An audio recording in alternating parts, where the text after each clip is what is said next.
And I knew immediately that there was really something special here. And I think for anyone who's read the book, it's not like these principles are new principles. Like, we know what good leadership looks like. You got to listen, you got to communicate effectively, you got to be a good team player, you have to be accountable. Like, we know what those things look like. So it wasn't as if there was some like brand new concept that Leif and Jocko came up with, but there was something really special about how they told the story and how they taught it that really connected and resonated with me.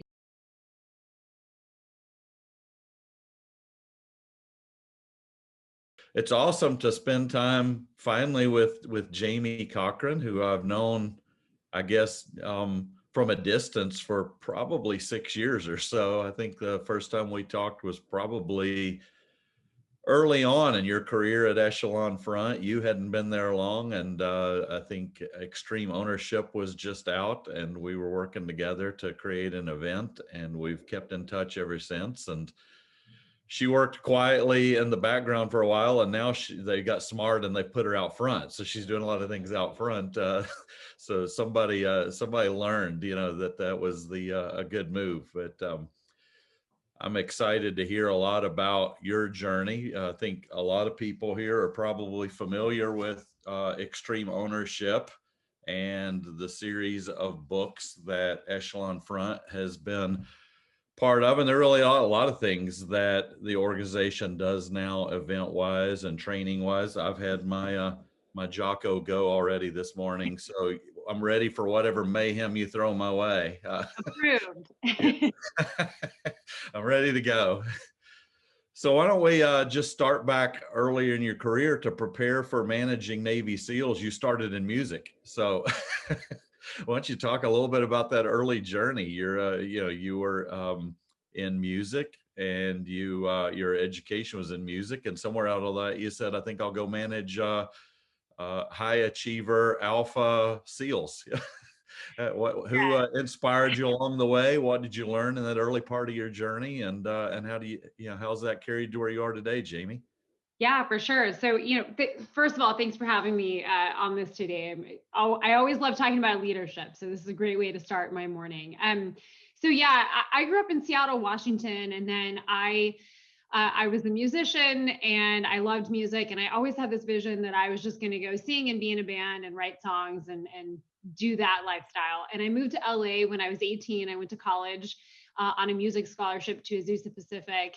And after about a year in college, I realized that I could sing and write music and do everything I loved about music without a degree in music. So I changed up, and I ended up going and getting a business degree in marketing, which kind of set me off on a different path. But it really was, I finished college, my undergrad, and it really was, I can boil it down to a singular moment. It was a weekend. It was my first date with my now husband, Flynn Cochran. They sort of set my life on a very different path than what I had intended or envisioned. And that was because I grew up, having an appreciation for the military. My parents were very patriotic. We always appreciated servicemen and women, but I really had no reference point as to what that lifestyle was like. I didn't know anyone serving real time in the military. So this was kind of a distant thing for me. And then all of a sudden I find myself on a date with a naval officer. And within 6 months we were married. So this happened very quickly. All of a sudden I find myself married. 3 days after our wedding, my husband checked into Bud. So not only was he a naval officer, he was now going in to try his hand at becoming a SEAL.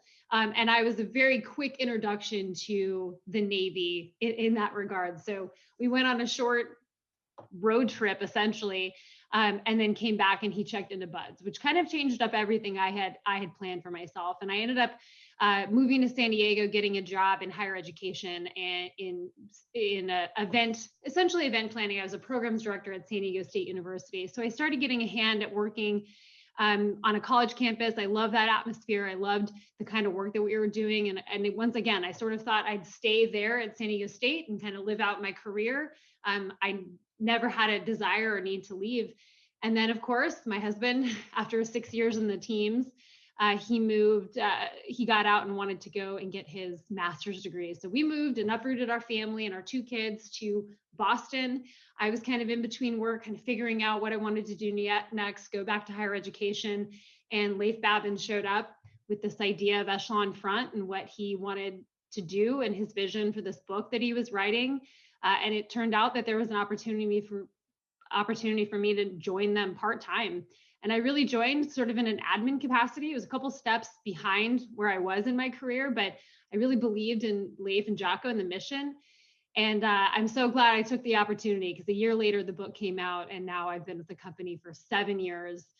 Recently, very humbled by this, but promoted to the COO position. So it's been an incredible journey with Echelon Front, Leif and Jocko and our entire team. But it all started a long time ago with just little twists and turns and what I thought my life path would end.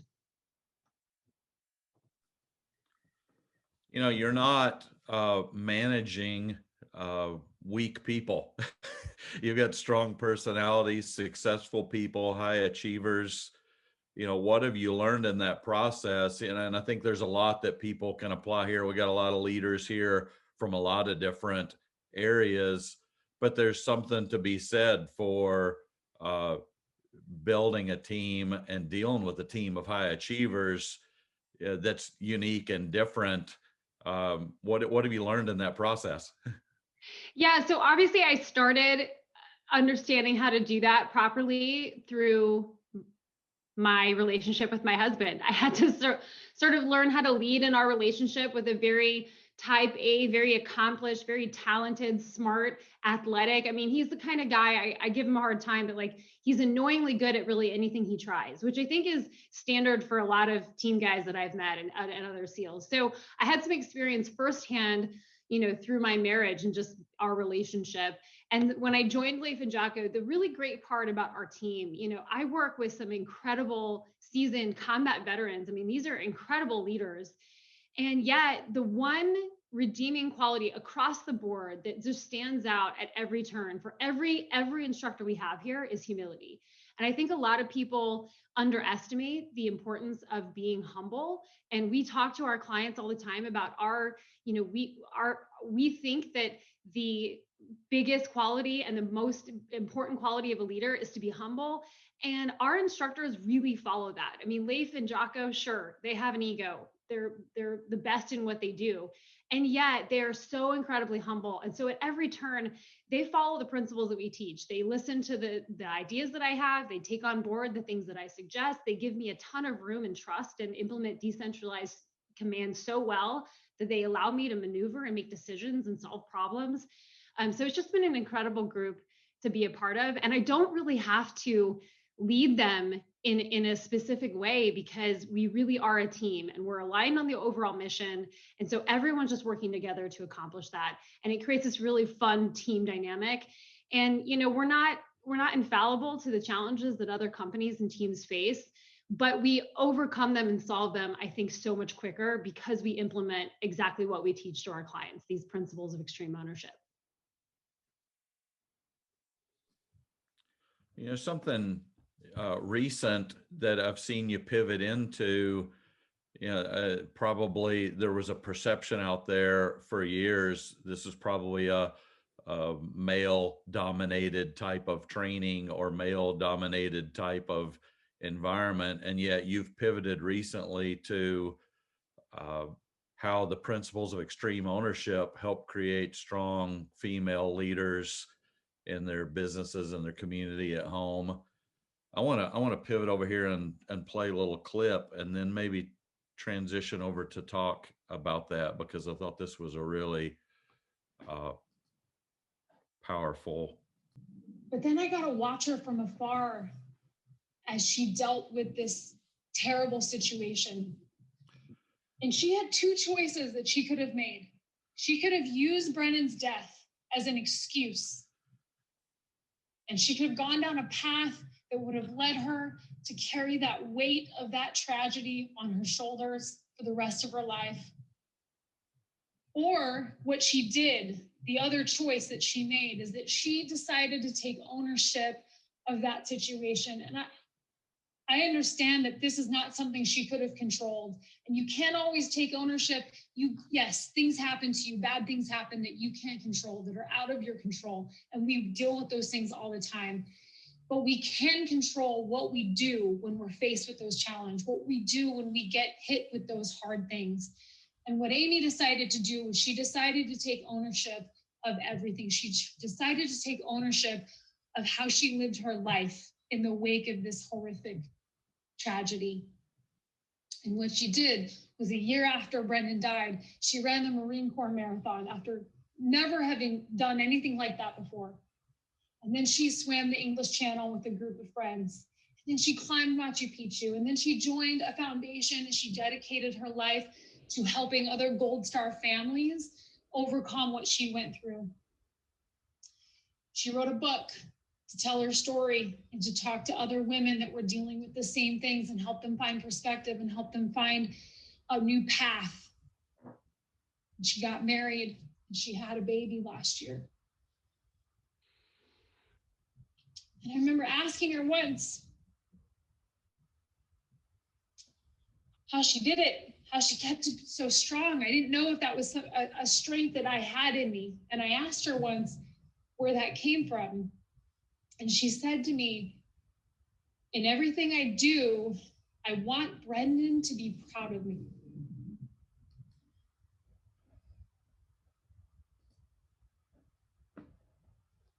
Besides just being a powerful, inspiring story, I mean, that captures a lot of the essence of what I've seen you trying to do.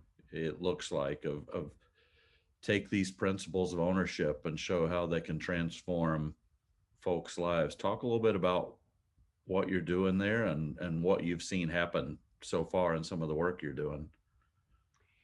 Yeah, so, everything I've done here at Echelon Front, really what led us to the Women's Assembly, which is, our monthly community of women leaders in every capacity coming together to talk about extreme ownership and how to apply these principles. It really started with me personally. I read the book, I read the manuscript before it was even released to the public, and I knew immediately that there was really something special here. And I think for anyone who's read the book, it's not like these principles are new principles. Like, we know what good leadership looks like. You got to listen, you got to communicate effectively, you got to be a good team player, you have to be accountable. Like, we know what those things look like. So it wasn't as if there was some like brand new concept that Leif and Jocko came up with, but there was something really special about how they told the story and how they taught it that really connected and resonated with me. So I read that first manuscript. I knew immediately that this was something I wanted to be a part of. And then I had the benefit of learning from them and working to implement these principles here at Echelon Front as I built out my team and as I hired people and we started to grow as a company. I got to use these principles as I talked to clients about the challenges that they were facing and how these principles could help them solve the challenges that they were dealing with. And then the biggest aha moment for me was when I read the book and I really took that third section of each chapter and I applied it to me as a mother here in my home with my children in what I consider to be my greatest leadership responsibility. So I started to see the impact of implementing these principles here at home with my kids and my husband. And it really started with me. I got to see the impact of within myself as I implemented these principles. I started to get to see the impact in the people around me.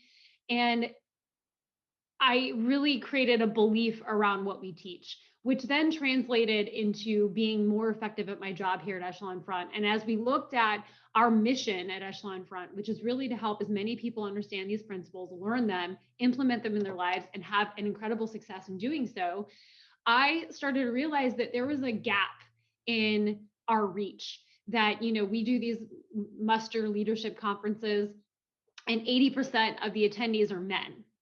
And so we were only hitting 20% of the women who felt like these principles were for them. Or I talked to a client and they'd say, hey, we really love the content, but we're really worried that maybe the women in our organization won't resonate with the combat leadership, sentiments and language.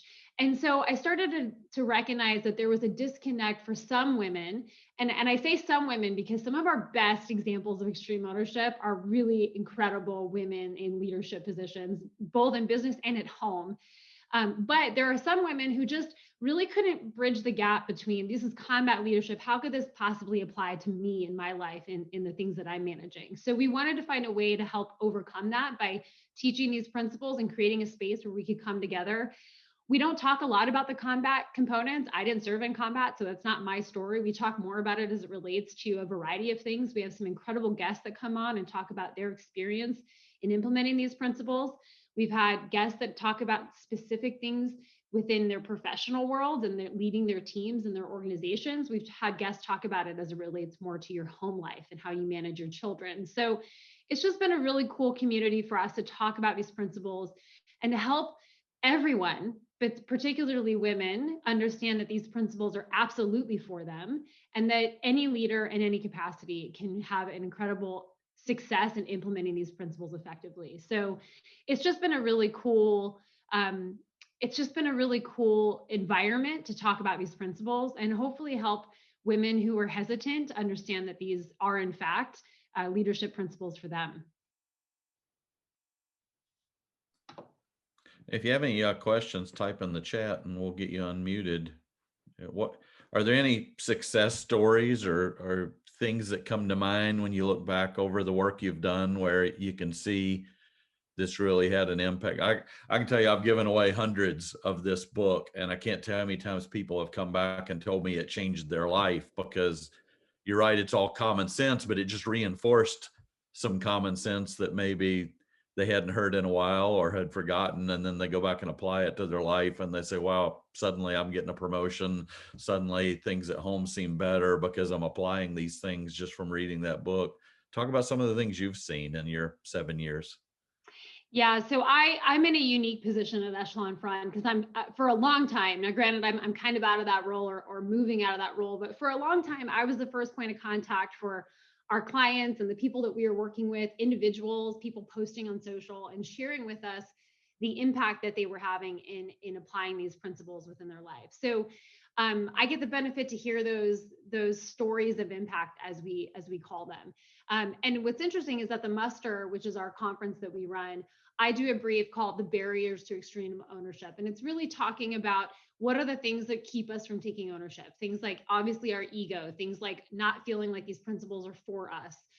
Things like, being afraid of the consequences when you take ownership of things, but really those barriers that keep us from taking ownership and then how to overcome those barriers. But part of the end of this brief is what we call the stories of impact. And it's my favorite part because it's the part where I get to share some of these really incredible stories. And it's a small fraction of the number of stories that we get.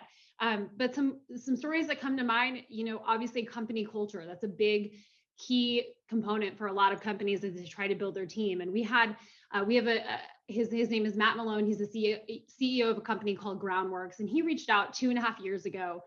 And he came to a muster and he just said, you know what, I love these principles. I really want to help this be the core foundation of our company. And so he brought in Echelon Front, and it really wasn't us. I always put this out there that, hey, this isn't a sales pitch for Echelon Front. This is simply people applying them properly. So Matt decided he wanted his company to be the founding principles and culture within their organization. He brought us in and he's worked to implement these principles at every level of leadership. And it's helped them grow substantially. They've seen incredible growth. They've doubled over the last year and continue to grow.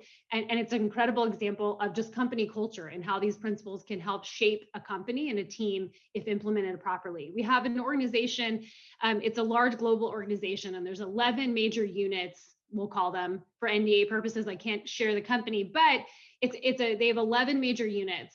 And this team was ranking every year in their annual review for employee engagement last. For 5 years running, they were last in this ranking. And they just decided as a team that they were done losing as a team. They wanted to win as a team. And they read the book. They decided to take these principles, to learn them as a team, implement them at every level. And for the last 2 years, they've placed first. They went from last to first within a 6-month period. So incredible growth just from a team and a company. We have a woman, her name's Katie Sewell, and she showed up to one of our muster events 3 years ago. She drove 4 hours just to hopefully meet Leif and Jocko. She wasn't a registrant for the event itself, but she showed up with a book. And with tears in her eyes, she talked to them and she explained that the book saved her marriage, that her and her husband were on the brink of divorce and that they were separated. They were living in separate houses and they had signed divorce papers. And her husband read this book and said, hey, I think what we need to do is both read this book and try to apply these within our marriage for the next 30 days until this divorce is final, and see if we can't find some way to salvage this for the sake of our children. And they did that. They read the book and they applied the principles. And 3 years later, they're still happily married. And they ended up being able to rip up those divorce papers. We actually hired Katie 4 months ago as our HR manager. So really cool testament of the power of relationships, but just how cool these principles can be in a home life. And then one of the more recent stories of impact, and this one's tough for our entire team. We have a gentleman. His name's Mike Stevenson. He was the CEO of ESI, one of our major clients. We've been working with Steve or Mike and his team the last 2.5 years. And Mike brought out one of our instructors a couple years ago for just a keynote event. He had no intention of doing any kind of leadership training, but he did this keynote and decided afterwards to read the book, and he found that there was a lot of changes he needed to make as a leader. When you talk to his team now, they talk about the fact that he totally changed as a leader. He totally changed in the way that he led his team. And over the last 2 years, we've built a phenomenal relationship with Mike. His team has done some incredible things together. He was out 3 months ago at our field training exercise. He came out to test it to see if it was a good fit for his team. And 4 days after that event, he had a seizure at his son's baseball game and he passed away unexpectedly. And it was a massive hit to our team, to his team, to ESI, to his family. It was such a hard thing to deal with, especially because we had just seen him 4 days before and had these incredible conversations about what he was doing and his ideas for his company and what he wanted to see them do. And the day that he passed, his right hand called Dave Burke from our team and explained what had happened. And of course, we said, hey, we're here, whatever you guys need. But in the weeks since, we've had some incredible conversations with them. And the common sentiment we get from the people on their team is that Mike set us up for success. And the real story here is that Mike's leadership, good leadership, it outlasts the leader. When we are good at implementing and being leaders to our team, it outlasts our need to be there as a leader. And his company has been able to pick up in his wake and continue on with the mission that he set for them. And I think that's a cool example for a reminder to me of the importance of leadership, because I also think that applies to everything. When we move up to a new role and we're no longer leading other members of our team, we can set them up for success. If we're a good leader, when we move on and we move to a different team, they're going to be successful. When we move on to other companies, maybe we hit the threshold at a certain organization, we move to a new organization, the team behind us is going to succeed without us there.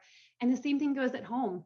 If I'm a good leader and with my kids now, when someday when they leave me and they're no longer here and they don't need me every day, they're going to be successful because of the leadership that I offered them today. So Mike is such a cool example that good leadership outlasts the leader. The stories of impact are vast. Incredible examples from, we have youth that share these stories. We have leaders in business, leaders in their communities, personal feats of overcoming addiction, losing weight, getting healthier. It's incredible to be a part of an organization that gets to see that kind of impact in people's lives. Those are awesome stories, Jamie. Let's go to Andre. Oh, Jamie, I love everything you're talking about. I've been around women leaders for the majority of my business life, and it has been awesome working with the female side of leadership.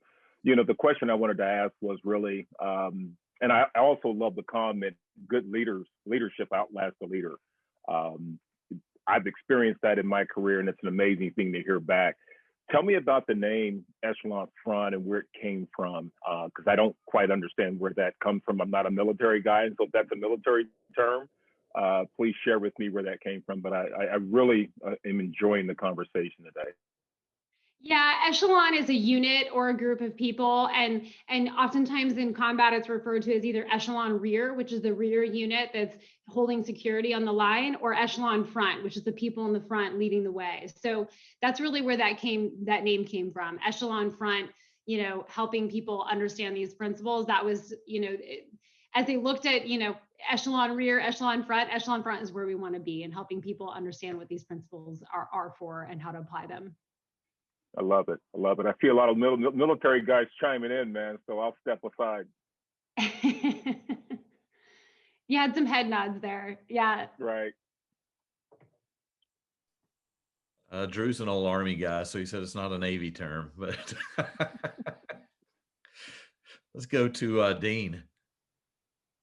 All right. Well, good morning, Jamie. Thanks very much. Great presentation so far and your insights. Something I've been trying to read about and learn about more recently, and we'll see if this kind of resonates with the rest of the team and your trainings as well, is this idea or this concept around psychological safety and trying to empower staff to not only understand that it's part of a responsibility, but an expectation that people would be able to bring up big questions and big challenges and not have anything that's going to be off limits, and not have any topics around an organization that is going to be a concern or a fear of retribution of certain departments. And I'm wondering, in your leadership examples, I'm really trying to think of ways that, how can we make sure we model that for people and reinforce it, because I think that it's kind of it's a big cultural thing, and I wonder if there are ways to just take little bites out of it, bite after bite after bite, until you get the change that we need. So yeah, anyway, thanks very much.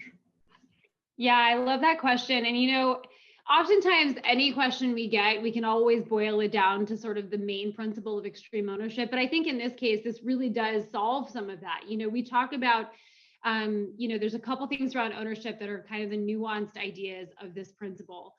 Taking ownership is really, as a leader, you're responsible for everything. So if your team's not accomplishing the mission, if they're not effective, they're missing deadlines, they're not understanding the mission, it's up to you as a leader to solve those problems. And when your team makes mistakes, that's on you. So this idea of ownership, there's a couple nuances there that really, as you start to cultivate this mindset, you start to understand how to implement this more effectively. And the first is preemptive ownership. And that's the idea that when you talk to your team and when you're soliciting feedback and when you're giving them information, or maybe you're sending them on a little bit of a risk, and you know that there's a risk in a project you're overseeing or whatever it might be, that you preemptively say, hey, I've got your back on this. I'm going to take ownership. If this doesn't go right, I've got your back. We're going to solve it this way. And you take some preemptive ownership so they feel secure that they've got the support of their leadership to maybe try something, or maybe, communicate something that is, they wouldn't otherwise feel comfortable doing. The other idea that we talk about is this idea of overlapping fields of ownership. So in combat, the guys will talk about, you want overlapping fields of fire so that you can cover a bigger ground and have security across, a larger space. The same thing goes for ownership. You don't need everyone in your organization to implement this principle effectively for it to still have a major impact. You need a couple key people that are really good at taking ownership when things go wrong and solving problems. And that creates that overlapping fields of ownership. So I think, your question around this is, you need to create a culture where mistakes are accepted, where you have really good debrief and discussions around mistakes when they happen that are for the sake of solving things for moving forward. But also, that's where the ownership piece comes in. So if your team's making a mistake, or they have feedback that maybe is negative, or there's sensitive topics, creating a space where those conversations can be had by, first and foremost, modeling this idea of ownership and taking ownership when your team does fail, or taking ownership when things don't go right. Does that answer your question, or did you have some more clarity around that maybe I could dive a little deeper into? I think that's a great start. Thank you very much. I've taken some notes on there, some other things to look up, and I love the idea of just that preemptive ownership too, and then modeling that behavior, and then making sure that, also it has to do with, I think, some communication style in there of understanding that doesn't need to be defensiveness around data, if we're just trying to all solve the same problem together. So yeah, thanks very much. Yeah, and one more thing to add on that, Jocko refers to, he's been talking a lot recently around this idea of the ladder of alignment. And it's been an interesting, it's not something that's in any of the books that he's written before, but we've been talking so much about it lately. And it's kind of, this idea that if you're in friction with someone else in your team, whatever that might be, that in order to solve that, or if you have, a sensitive topic, you have to climb that ladder of alignment by asking earnest questions to see where on the ladder are you aligned. So if the overall mission, you're aligned on the overall mission, and both plans or both, sentiments get you to forward in accomplishing that mission, then you can more easily check your ego and allow someone else to take lead on something or have an opinion on something or use their plan. So I think that might be something to use here too. Climb the ladder, ask really earnest questions. And if you're aligned on the overall goal, you should be able to have really tough, hard conversations all throughout the process, as long as the ultimate goal is to get to that mission together. Thanks very much. It was awesome. Let's go to Drew. Jamie, absolutely love your passion. It's infectious. And I say it that way because Randy brings in so many great people to these. And I would argue you have in this room a bunch of incredible leaders that probably already get what you talk about. And I struggle with this because of 28 years in the Army, the burden of leadership, what you talked about leadership outlasting the leader themselves. The burden of leadership that I keep telling people about is you don't create a leader until that leader has created, in fact, a leader. So, lifelong learning. My boss from Somalia calls me on a regular basis to see how I'm doing, to check on my development. And this is, come on, I'm almost 57 years old, but he still guides me and steers me in powerful direction. How do you develop a culture that walks that talk? Because it's real easy to know what right looks like. When you talk about radical candor and Stan McChrystal team of teams, I was on one of Stan's teams, so I understand what that team of teams concept was because we lived it every single day. How are you managing to develop that in organizations that might not have seen this, that they might have been around an organization of selfish versus selfless? How are you managing that in the development moving forward for organizational culture? Yeah, you hit it earlier when you commented on the fact that leadership is sort of a lifelong endeavor. There's really no leader is ever going to have it fully figured out. And even working here for 7 years, I've heard Laith and Jocko, I've heard my counterparts talk about these principles thousands of times at this point. And yet there are still things that, we'll hop on a call and something will come up and something will click for me. So I don't think that you're ever done as a leader learning. We've had some success in going into organizations. We always joke with our clients that hey, we're not motivational speakers. If that's what you're looking for, that's not who we are, because we're not going to come in and tell you how great you are and how awesome your team is. We're going to come in and tell you that you need to check your ego and that you're not doing what you need to do. You're not innovating, adapting in a positive way. But our goal is to really help people first and foremost understand the idea and the importance of being humble, because we find that ego is the number one killer in really every business, in everything business and life. And so we really, right out the gate, we're talking with our clients about ego. One of the first assessments we do with our clients is called the balance assessment. And the whole idea of the balance assessment is to really force your hand at looking at the various things you're doing as a leader and where you're out of balance as it relates to the laws of combat. Are you covering and moving for your team? Are you communicating simply and effectively? And all these different things. And what's so funny is that we had a client a couple months ago, and the way that this assessment is written is that it's nearly impossible. I don't know that any leader could be straight down the middle balance. It's written in a way that's always, every time, very specific to make it challenging for the leader to mark themselves down the center. And yet we had this leader who marked himself down the center, but he would cross out always, right? He adjusted the balance assessment to fit his ego that was telling him, I'm not doing what I need to do. So I think the first thing we have to work on as leaders, and the first thing that we attack essentially, when we're working with clients, is ego, and really helping them understand the importance of being humble. I think the next critical component is teaching extreme ownership. And people underestimate this idea of extreme ownership. They don't understand. We call it internally, we kind of joke, as it's the magic.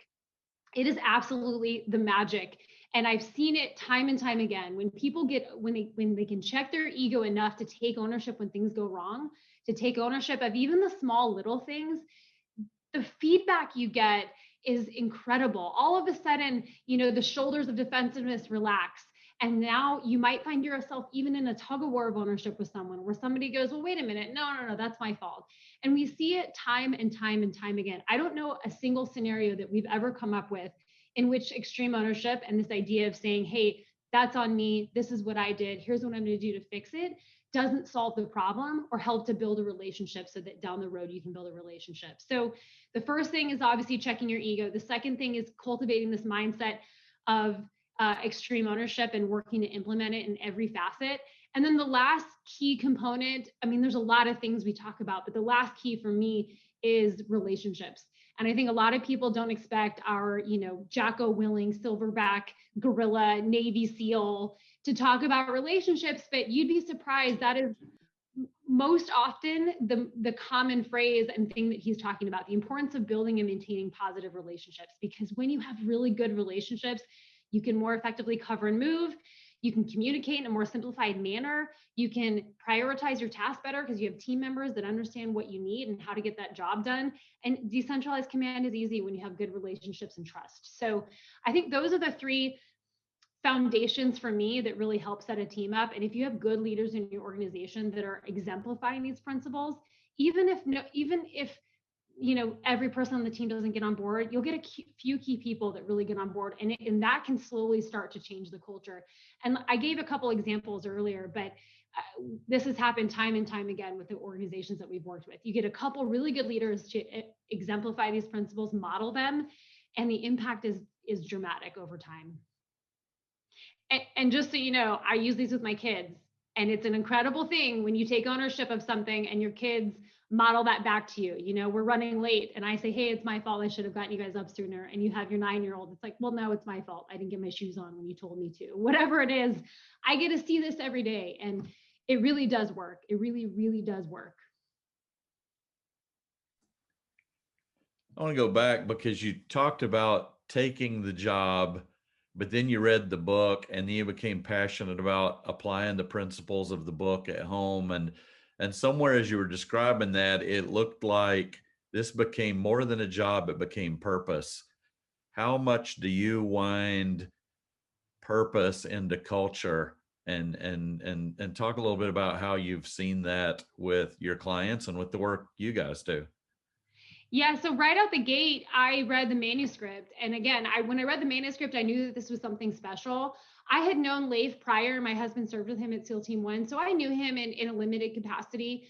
But really, very early on, I got an inside view of Leif and Jocko. And I think people imagine that there is a camera, Jocko versus behind the scenes Jocko. And there's not. He's the same leader at every turn. So I got to really understand these principles because I had two leaders that were modeling them for me.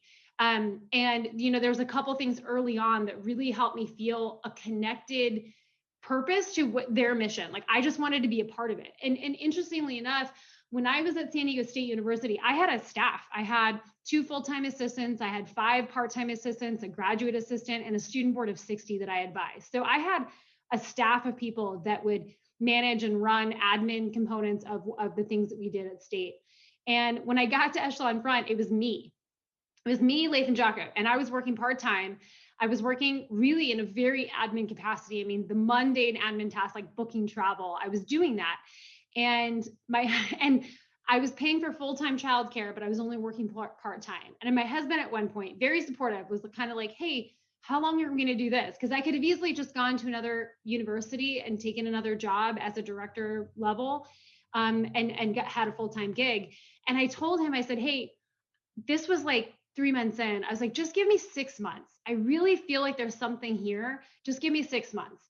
And so we kind of set a timeline for ourselves. And again, he was super supportive. This was not like an ultimatum by any means, but we were kind of managing this idea of my career change, and this was backwards for me.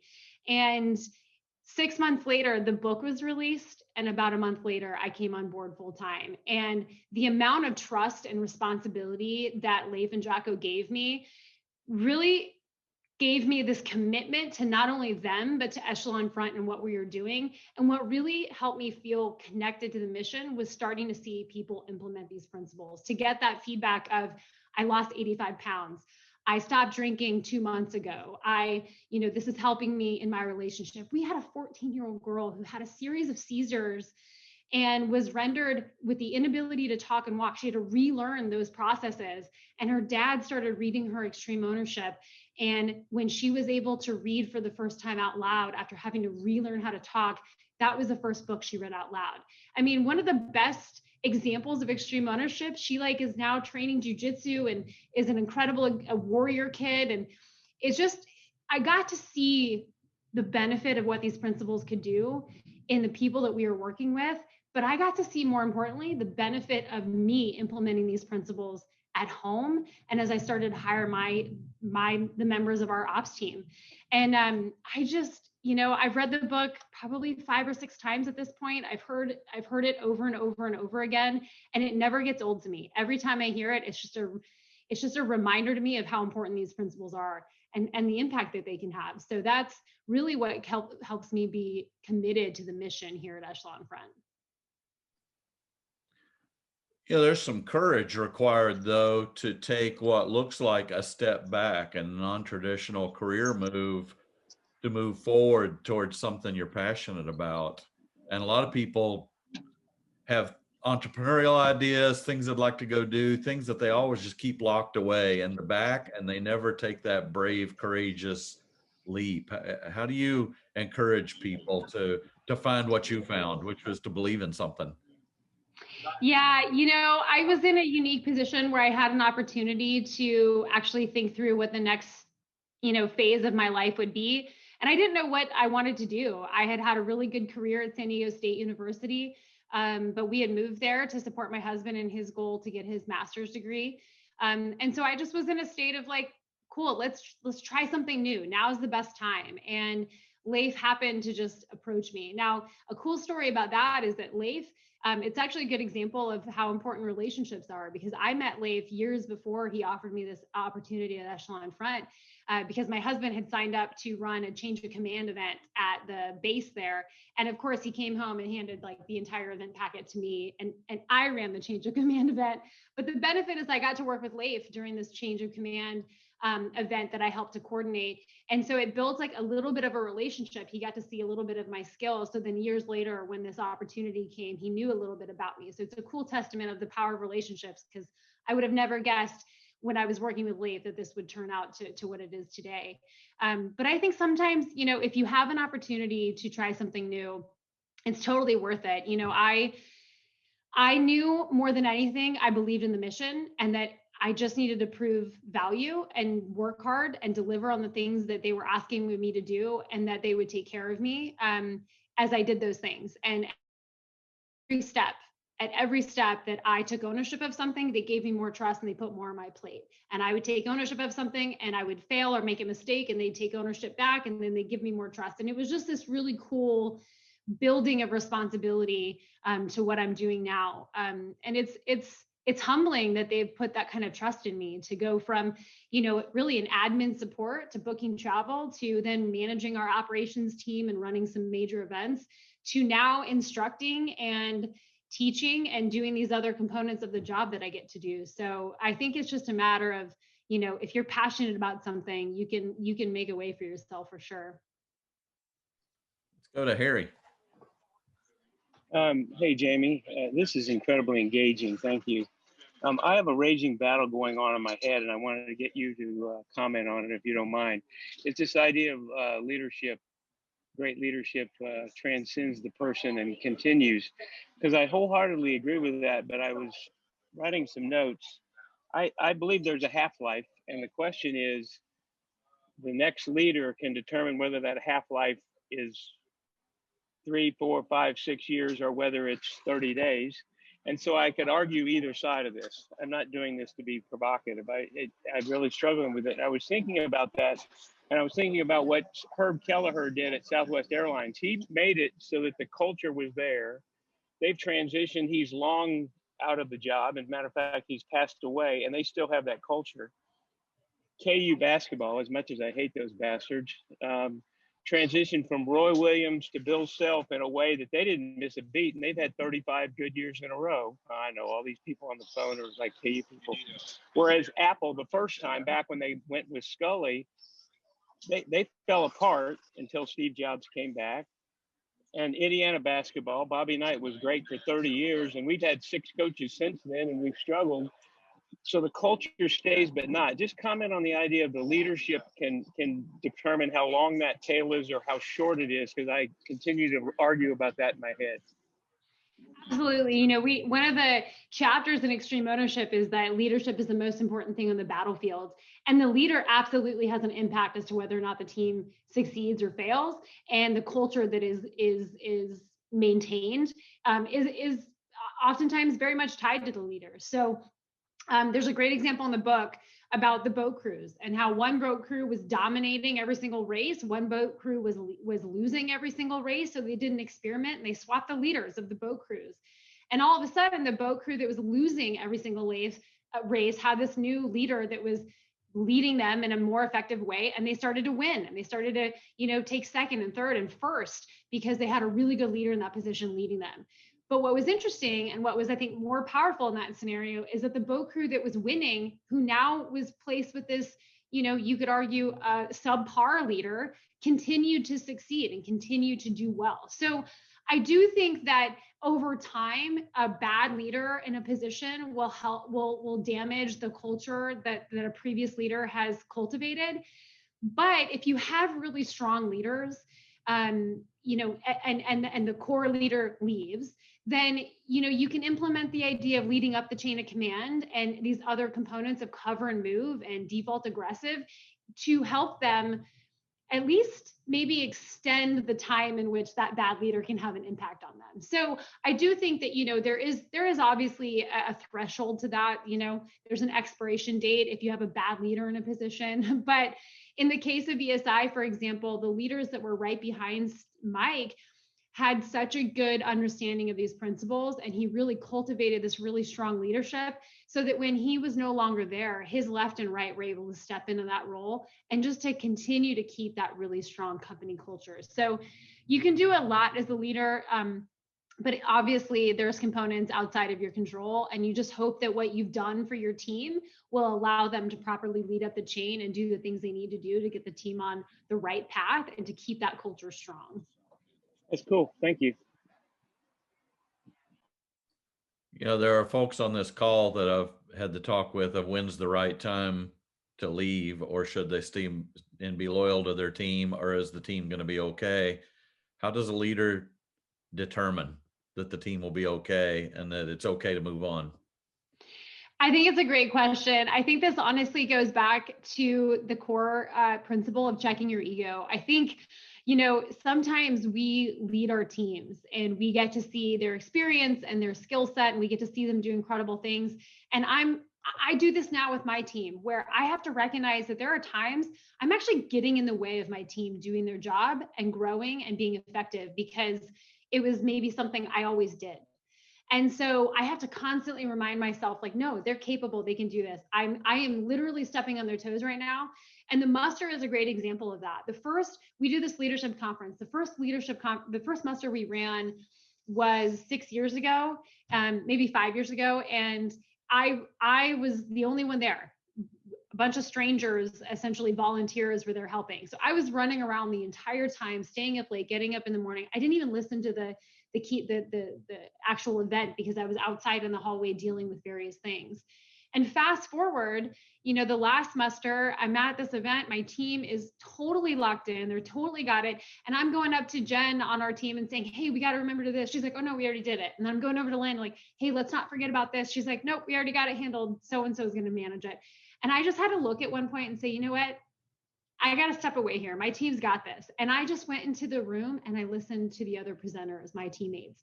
I got to speak at that muster, which is the first time I've ever spoken at an event. So I think when you implement really good decentralized command and you build your team up and you build this level of trust to where they're being effective in running and managing these things on their own, you as a leader have to remember to check your ego and step back and realize that they can do it without you.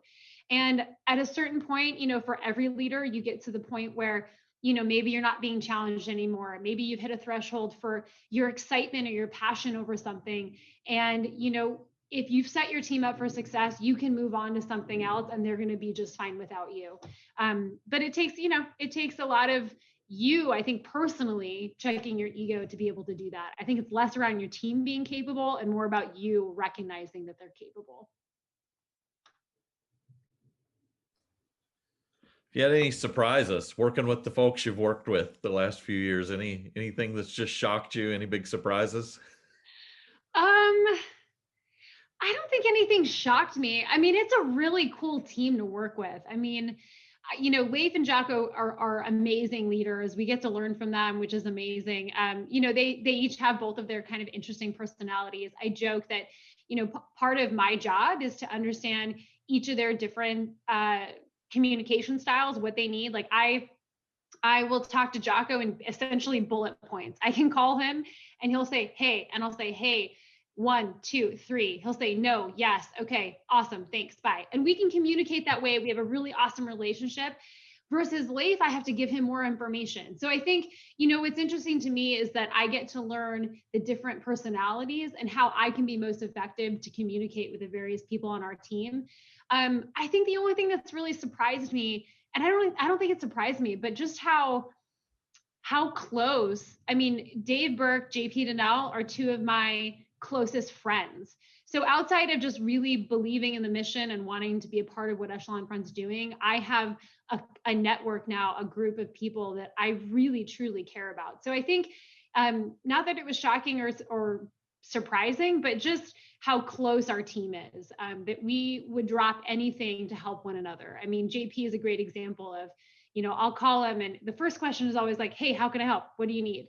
I'll say, hey, Dave's flight got canceled. And he's like, okay, where do I need to drive? Like, I'll get in my car right now. Like, I think what's amazing is that people think that, Navy SEALs, they're like hard personalities and they're super intense and they're, overbearing or they're overwhelming. And none of that is true. They're actually all incredibly humble, incredibly caring, incredibly committed to helping each other and being a good team.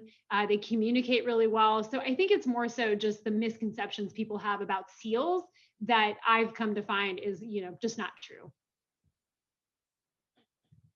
I think Andre's got another question here. I know it's weird that I have questions. I'm a guy that doesn't like to talk very much, as you all well know. I was going to ask you, so much of the leadership to me encompasses what we are now faced with as a country, right? Which is, how do we make our organizations more equitable? How do we make them more inclusive? And so as part of your training, or have you considered, if you haven't started that process, how to make organizations tackle the conversation of DEI? And then even with your company, how diverse is it? I mean, you're a woman in leadership, and so certainly you have a different lens than most of us on the call. I have a different lens than most of us on the call. How are you tackling those issues? Yeah, it's a great question. And, we talk to a lot of companies. This is obviously a growing topic of conversation for a lot of the companies and organizations that we're working with. And we believe really strongly at Echelon Front that there's an incredible value as an organization and as a leader to have a variety of perspectives on your team. Jocko will say all the time, I don't want yes men. I want people that are going to push back and give me new ideas and bring a new experience and perspective and skills and backgrounds to the things that we're working on. That's how we work together as a team. That's the, epitome of cover and move is leaning on those different perspectives. So it is something that we believe strongly in. We always talk to our clients about the importance of finding leaders that are, first and foremost humble, but also bring to your team a new added value of their perspective and background. As far as Echelon Front, it's a topic and something that we're working towards, because we also, as we advocate for our clients to really embrace DE&I efforts, we also want to showcase that we are doing that ourselves. We have, obviously the military component is strong here in that diverse group. The women component here is very strong. We have some incredible women leaders, not only instructors, but the vast majority of our, management team are women. So we have really good perspectives and backgrounds there. And then our FTX support team brings a lot of really incredible racial diversity to our team and brings a lot of really cool perspectives there as well. So, we're as many organizations, we're not where we need to be. We're continuing to make those efforts. And more than anything, we want everyone, including the people that we work with and ourselves, to just appreciate the value in an array of perspectives and experience on a team. It's critical to the team being successful. And I think anyone that thinks otherwise is just going to be shorthanded, because they're not going to have perspectives they otherwise wouldn't have. So it's important to us for sure. We're continuing to develop and think about that. And certainly as we talk with clients, it's a common topic of conversation that we engage with regularly. Great. I love hearing that. Thank you. Real quick, you touched on something a minute ago. We've probably all encountered leaders who say, this is how I am, just deal with it. And yet you are adapting your style to your audience. You verbalized that a minute ago, that you intentionally communicate one way with one person, different way with another person, to get the best out of that person. Maybe talk about that as a leader, how important that is to be adaptable and not so rigid of that everybody else has to conform to you. Yeah, we talk a lot about sort of, some leaders feel like, well, I'm just direct, I'm just honest, I just get to the point. That's how we get things done. And really what that does is that inhibits your ability to build relationships. And relationships, in our opinion, is one of the most important things you can do as a leader. That if you have good relationships, and you guys know it, you've got, you have someone on your team who you don't really like, who you don't really get along with. They ask you to do something and you might say yes, but you're going to slow roll it. You're not going to stop what you're doing. You're going to be like, yeah, I'll get to it. You're going to do your job, but kind of half-heartedly, versus the member of your team who you have a great relationship and who you really care about. They ask you to do something, you're going to stop what you're doing and you're going to go get it done because you want to support them. So I think people undervalue the importance of building relationships. And if you come across as a leader that I'm direct and this is just how it is, take it or leave it, you're going to miss opportunities to build relationships with people on your team. And it's, a lot of people take that route because it's the easier route and it works for a while and you're successful at doing that for a while. But the long-term strategy will be lost if you don't spend the time to get to know your team, to figure out what it is that they need to deliver on providing them resources and tools and support as they've requested. And so, the indirect approach in this regard is going to be much more successful in the long term. It's not easy to do, and that's why a lot of people just end up not going that route. But if you take the time to get to know your team and build relationships, it's incredible the things that you can do. So it's tough. I have learned leading up the chain and down the chain that my team have different needs, different communication styles, and it's my job. This is the idea of ownership. It's my job, if I want to be effective at leading them and working with them, to understand those differences. And you do that through relationships. I have my right and left hand here at this organization are very different people. They have very different skill sets. I need to put them in positions so that they can be successful and contribute to the team, which means that, one does a certain tasks and one does others. The way I communicate with them is different. Same up the chain, as I mentioned with Leif and Jocko, the way that I communicate with each is very different because I figured out over time how I can be effective with each member of my team. And the more that I get to know them, the more that I can actually implement those little nuanced ways in communicating with them, which helps me be a better leader, both up and down the chain of command. Well, this is awesome. Great conversation, Jamie. I love your passion, your enthusiasm for your sense of purpose. The work you guys are doing, I know, is changing lives. I've heard it too many times from folks I gave the book to who came back and talked about the impact it had on their life. And so I encourage you to keep pushing on and doing what you're doing. You have a new training manual coming out, I believe now. soon to accompany Extreme Ownership. We do. Yeah. We've got some cool things coming out for Echelon Front. You know, we're trying to help our clients. I mentioned before, our mission is to help as many people learn these principles, apply them, and drive impact in their lives. And so we're looking at, you know, every step and way that we can do that. Obviously, we have a business. There's a monetary thing that we have to accomplish from a financial standpoint. But the bigger mission is really helping people implement these principles effectively. So we have a workbook that's coming out in August, and it's a really great tool for individuals and teams to use together. And then we have a resource kit coming out soon as well that offers for every chapter some discussion guides you can use with your team. It also offers some implementation concepts and tools and ways that your team can help to implement these principles effectively together. So we're really excited about those things. But ultimately, you know, I am passionate about this stuff because I believe in it, because I've seen it work for me and others. So, you know, if you're hitting those barriers that we talk about for extreme ownership, you know, go reread the book and start really cultivating that mindset, because I promise you, it really is the magic, and it can have an incredible impact in your life. And so for the women leaders that folks on here want to connect with Women's Assembly, they would go to echelonfront.com. And there's a tab under there of Women's Assembly where they can register. Yeah, and what's so cool about the Women's Assembly is that we have some incredible guests that come and join us, so really good perspectives to add. But we know women are busy, and so if you register for the Women's Assembly, you can join us live for those sessions that we run every month. And if you can't join live, you get the video within 24 hours that you can watch at your convenience. So we do our best to make it available. We have, I think we're up to about 3,400 women in that platform, which is incredible group of women to have a part of that network.